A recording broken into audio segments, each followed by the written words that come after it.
네, 우리가 여호수아를 보고 있는데요. 오늘은 여호수아 11장이 되겠습니다.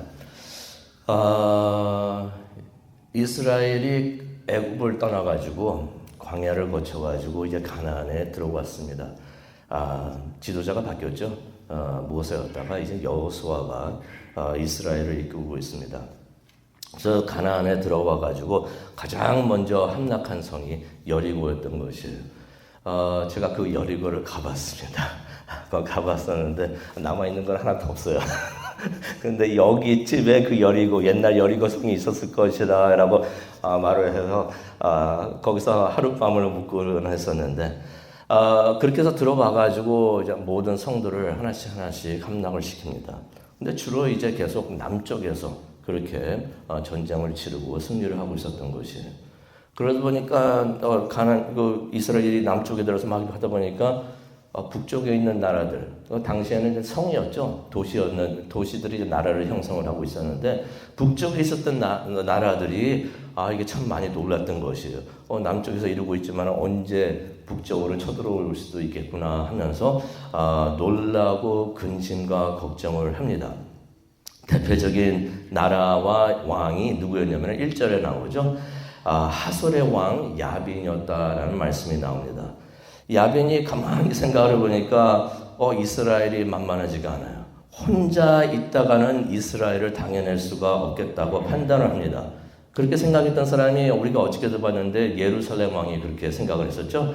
그래서 예루살렘 왕같이 똑같이 하려고 합니다. 연합군을 형성을 하는 것이. 혼자 있으면 안 되니까 우리 합시다. 우리 합쳐가지고 이스라엘을 대적을 합시다라고 말을 합니다. 예루살렘 왕은 뭐 5나라 이렇게 모아가지고 이렇게 힘을 합치려고 그랬는데 야빈이 보다 보니까 그것도 안 되는 것 같아요. 예루살렘 그냥 넘어갔잖아요. 그러니까 어떻게 하냐면 동서남북으로 사신을 다 보냅니다. 동서남북으로 다 보내가지고 사방에 있는 나라들과 연합을 해가지고 군대를 만듭니다. 그게 2절과 3절에 있는 말씀입니다. 우리가 여호수아 11장을 읽으면서 1절까지는 괜찮은데 2절과 3절 가면서 이게 힘들어져요. 이상한 지명이 나오고 막 사람들 막 나오니까 이게 무슨 말인가 하는데 이거 쉽게 표현하면은 동서남북으로 사신들을 다 보냈다는 얘기예요. 그래서 사방에 있는 나라들과 연합을 했다는 것입니다. 그래가지고 이 연합군이 가나안 연합군들이 이스라엘과 싸우려고 메롬이라는 물가예요. 메롬이라는 곳에 집결을 합니다. 5절에 나와 있어요. 그런데 4절에 보니까 그때 모였던 그 연합군들이 얼마나 많았는가. 4절에 보니까요. 해변에 수많은 모래 같았다. 여기서 해변이라고 표현한 것은 뭐였냐면 그 메롬이라는 곳이 그 물가였기 때문에 그렇게 표현한 것 같은데 해변에 모래가 얼마나 많습니까? 그 모래 다 셀 수가 없잖아요. 그만큼 많았다는 것이에요. 근데 또 말과 병거도 있었고 전차도 있고 막 그랬으니까 얼마나 그 모습이 웅장했었을까 한번 생각을 해 봅니다. 그래서 솔직히 이 장면을 유대인 역사학자도 기록을 하고 있는데요. 이때 어떻게 기록을 하고 있냐면은 3만 명의 병사들이 모였다라고 말합니다. 3만 명이 아니고 30만 명. 30만 명의 군사들이 모였고 1,000,000명의 기갑부대 군사들이 있었고요. 2만의 병거들이 그 자리에 있었다라고 기록을 하고 있습니다. 역사학자가 크리스천도 아니에요. 그 역사학자가 이제 기록을 하고 있는데 33만 명의 군사들이 모여 있었다는 것이에요. 그러니 얼마나 웅장해 보였을까? 우리는 이렇게 보면서 많이들 모였겠다라고 생각을 할 수가 있는데 그들과 싸워야 되는 입장에 있다면 얼마나 두려웠을까? 이 많은 사람들과 싸워야 된다면 얼마나 겁났을까? 이스라엘이 모였을 때 이 사람들하고 싸워서 어떻게 이겨라고 생각을 했을 것 같아요. 불가능하겠구나. 그게 여호수아의 마음이었던 것 같아요. 여호수아가 지난 40년이 넘게 수많은 전쟁을 치렀던 용사였습니다. 또 그 많은 전쟁에서 다 승리를 했던 명장수였던 것이에요. 그런데 그랬던 여호수아도 메론 물가에 진을 치고 싸우려고 모여있는 가나안 연합군을 보면서 불안해했던 것이, 당황을 했던 것입니다. 이기기 힘들겠다고 생각을 했기 때문에 불안해했겠죠. 이거 해볼만해. 우리가 이길 수 있어. 했으면 두려워하지 않았을 텐데. 여호수아가 두려워했다는 것은 무엇을 의미합니까? 싸우면 우리가 진다라고서 생각을 했다는 것이에요. 아마 그렇게 생각했을 것 같아요. 군사력이 좀 비슷하면 어떻게라도 한번 싸워보겠는데 비교해 보니까 그래서 우리가 비교하면 안 돼요. 비교할 때 꼭 우리가 하나 잊고 있는 것이 있습니다. 우리와 함께 하시는 하나님을 우리는 꼭 빼뜨려요.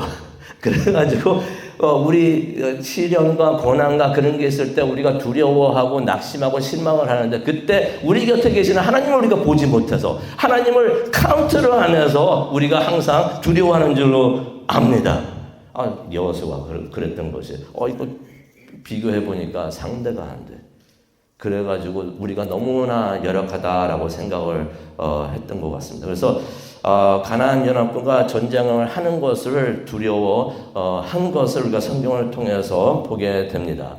그런데 그럴 수가 있어요. 목사님, 여호수아가 두려워했다는 말이 어디 나옵니까? 라고 하는데 하나님께서 여호수아에게 와가지고 뭐라고 말씀하십니까? 6절에 보니까 뭐라고 말씀하세요? 그들을 두려워하지 말라.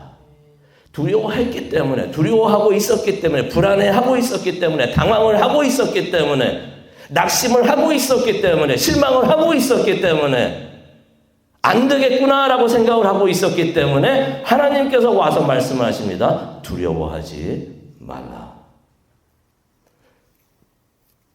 하나님이 옆에 계시고 계셨는데 여호수아가 하나님을 보지 못하고 있었던 것이에요. 근데 두려워하지 말라. 이 말씀 우리가 자주 듣는 말씀입니다.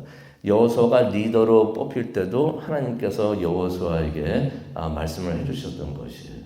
그런 생각이 들어요. 여호수아가 좀 이런 면이 있었구나. 용사였고 맹장수였고 두려움이라는 것을 전혀 모를 것 같은 사람이었을 것 같은데도 두려워할 때가 많이 있었구나. 근데 성경을 보게 되면은 우리가 여호수아를 보게 되면은 하나님께서 1장에서 그런 말씀하신 다음에 지금 우리가 11장에 왔는데 하나님께서 이 말씀을 여러 번 하세요. 무슨 말입니까? 여호수아가 자주 두려워했다는 것이에요. 자주 낙심을 하고 자주 당황해하고 힘들어하고 그렇게 했었다는 것입니다. 그런 생각이 들어요. 누가 또 이런 사람이 있죠? 좀 힘든 일이 있으면은 낙심을 잘하고 이거 어떻게 하나 하면서 그런 절망해하고 그런 사람이 또 누가 있을까요? 누구요? 데이비드 그랬고요. 또 누가 있을까요? 우리들이잖아요. 우리들 그러잖아요. 안 그러시나요? 저도 그럴 때가 많이 있고 그런데 어려운 일을 닥치면 처음부터 이거 어떻게 그럴 때가 많이 있는데 우리들이 그러잖아요. 그런데 이 말씀을 보면서 위로가 됩니다. 격려가 됩니다. 여호수아도 그랬구나. 나만 그런 줄 알았더니 우리만 그런 줄 알았더니 여호수아도 그랬었구나. 그런데도 하나님께서 그런 여호수아를 버리지 않고 함께 하고 계셨네.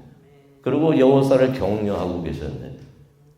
실망하고 힘들어하니까 오셔가지고 하나님께서는 뒤통수를 탁 치면서 뭐 하는 것이냐 그러지 않으시고 두려워하지 마라. 두려워하지 마라. 하나님께서 우리와 함께 하시는 줄로 믿습니다. 그리고 우리를 격려해 주시는 줄로 믿습니다. 네. 우리를 너무나 잘 아시기 때문에 우리가 이미 그런 줄 아세요. 그래가지고 그럴 때마다 오셔가지고 손 꽉 잡아주시면서 걱정 마, 내가 너와 함께한다. 두려워하지 말라라고 말씀을 해주시는 줄로 믿습니다. 그래서 하나님께서 구체적인 이유를 말씀해 주세요. 그냥 헛소리로 지나가면서 잘해봐 힘내라고 말씀하시는 게 아니라 이유가 있습니다. 두려워하지 말라는 이유가 있습니다. 6절에 나오는데요. 내일 이맘때 내가 그들 모두를 몰살시켜서 이스라엘에게 넘겨줄 것이다. 전쟁 끝났다는 얘기입니다. 전쟁하기도 전에 하나님께서 승리하게 해 주신다는 것이에요. 그러니 지금 두려워하지 말라. 그것을 믿으면 두려워할 필요가 없어요. 안 믿으면 두려워하게 되죠. 믿고 나를 믿고 두려워하지 말라라고 하나님께서 말씀을 해 주시는 것입니다. 그러면서 하나님께서 여호수아가 해야 되는 일 하나를 지시를 해 주십니다. 6절로 다시 가기를 원하는데요. 뭐라고 그러시냐면요. 내가 그렇게 해줄 텐데 너는 이라고 말씀하십니다. 너는 그들의 말 뒷발에 힘줄을 끊고 그들의 병거를 불러 태우라. 여호수아가 전쟁을 하면서요. 해야 되는 일 이게 하나가 있었던 것이 그 힘줄을 끊고 병거를 다 불러 태우라. 여호수아가요. 때로는 이렇게 두려워는 했지만은 순종했던 사람이에요. 우리가 이거 하나 건지면 됩니다. 우리가 부족하고 완벽하지도 않고 실수도 많이 하지만은 뭐만 하면 됩니까? 하나님 말씀에 순종만 하면 돼요. 하나님 말씀에 순종하면 승리하게 되는 줄로 믿습니다. 왜냐하면 다른 거 하나님께서 다 해결해 주시거든요. 진정한 군인이었어요. 하나님께서 명령을 하시니까 그대로 순종을 합니다. 그래가지고 하나님의 명령을 따라가지고 7절에도 나오죠. 군사들과 함께 적들을 급습을 합니다. 그래가지고 이기게 되는데요. 또 하나님께서는 말씀에 순종하고 있는 여호수아에게 약속을 지켜주십니다. 약속하신 대로 가나안 연합군을 이스라엘 손에 다 넘겨주시는데요. 그 내용이 8절에 기록이 되어 있습니다. 그래가지고 이스라엘이 적들을 쉽게 격파하고 하나도 남김없이 가나안 연합군을 다 무찔렀다라는 말씀이 8절에 기록이 다 되어 있는 것이에요. 그러면서 이제 9절을 한번 보기를 원하는데요. 9절이 참 중요합니다. 여호수아가 여호와께서 자기에게 명령하신 대로 행하여. 이게 참 중요해요. 하나님 말씀 그대로 행하시기를 바랍니다. 그러면은 은혜가 있습니다. 축복이 있습니다. 여호수아가 하나님께서 명령하신 대로 행하여 뭘 했습니까? 그들의 말 뒷발에 힘줄을 끊고 그들의 병거를 불러 살랐다라는 말씀이 기록이 되어 있습니다. 그것을 했다는 것이에요. 그래서 생각을 해봅니다. 왜 그랬을까? 왜 병거 그것을 불태웠고 말의 힘줄을 끊었는가? 하나님께서 왜 그것을 끊으라고 말씀을 하셨을까? 우리가 그냥 생각을 해보면은 전쟁에서 이겼어요. 약탈을 해가지고 그들이 갖고 있던 거 우리가 가지면 그럼 우리 재산이 되잖아요. 병거 그거 가지고 빼앗아 가지고 그거를 사용하면은 그게 재산이 되는데 그거 아깝게 왜 그걸 불태워요? 말들도 구하기 힘든 건데 그거 왜 그 힘줄을 끊습니까? 힘줄 끊으면 말들이 달리지를 못해요. 그럼 말 있으나 마나요? 왜 그러셨을까? 그렇게 하면은 이것들을 사용을 할 수가 없는데 하나님께서 바로 그것을 원하셨던 것이에요. 하나님께서는 이스라엘이 전쟁에 이겨가지고 병거와 말을 얻어가지고 그것을 사용하는 것을 원하지 않으셨다는 것입니다. 그것을 사용하게 되면 어떻게 될까요? 그것들을 의지하게 되죠. 다음에 전쟁을 하더라도 그때 빼앗은 말 때문에 이겼어. 말들 때문에 이겼어. 병거 전차 때문에 우리가 이겼어 라고서 생각을 하게 될 것입니다. 그러면 다음 전쟁을 하면서 어떻게 됐을까요? 말을 찾게 되고 병거를 찾게 되었을 것이에요. 하나님께서 말과 병거를 사용 못하시고 금하셨던 것이 아니에요. 나중에는 사용을 합니다. 하지만 때가 있어요. 지금은 어떤 때? 하나님을 의지하고 하나님을 찾고 하나님을 믿고 신뢰하고 하나님을 의지하면 승리할 수 있다는 것을 배워야 되는 때였던 것이에요. 아직 그때가 안 됐기 때문에 그 순간이 안 왔기 때문에 하나님께서는 그것을 버려라. 과감히 버려라. 그리고 나를 따라오고 나를 믿어라 라고서 하나님께서 말씀을 해 주시는 줄로 믿습니다. 다윗도 그러잖아요. 다윗이 시편 20편 7절에 보면 이런 말 합니다. 어떤 사람은 병거, 어떤 사람들은 말을 의지하나 우리는 여호와 우리 하나님의 이름을 의지한다라는 말씀이 나와 있습니다. 이거 다 이렇게 배워서 그런 것이에요. 세상 사람들은 세상의 것들을 의지합니다. 이것이 있어야 됩니다. 이것이 있어야 만사 형통하게 됩니다. 이것이 있어야 성공합니다 하는 것들이 있습니다. 그것에 우리가 넘어가지 않기를 바랍니다. 그것들 때문에 우리 삶에 승리하는 게 아니고요. 우리는 누구 때문에 승리합니까? 하나님 때문에. 우리 곁에 계시는 하나님이 우리와 함께 하시면 우리는 항상 승리하게 되는 줄로 믿습니다. 하나님을 믿고 하나님을 의지하면서 승리하시는 그것을 우리가 배우고 우리가 자녀들에게 전해줄 것, 남겨줄 것이 무엇이 있겠습니까? 돈이나 금은 그런 것도 집도 있고 그렇게 하겠지만은 그거 다 사라지는 것들이에요. 가장 중요한 것이 무엇이겠습니까? 어떤 사람들은 병거, 어떤 사람들은 말을 의지하지만은 우리는 하나님의 이름을 의지한다.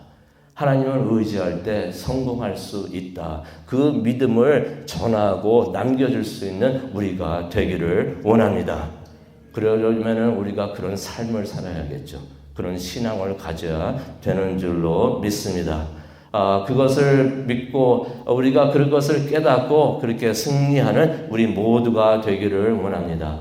그래서 하나님께서 그러셨잖아요. 말의 힘줄을 끊어라. 말과 병거가 우상의 끈이 될 수 있기 때문에 그 끈을 끊으라는 것입니다.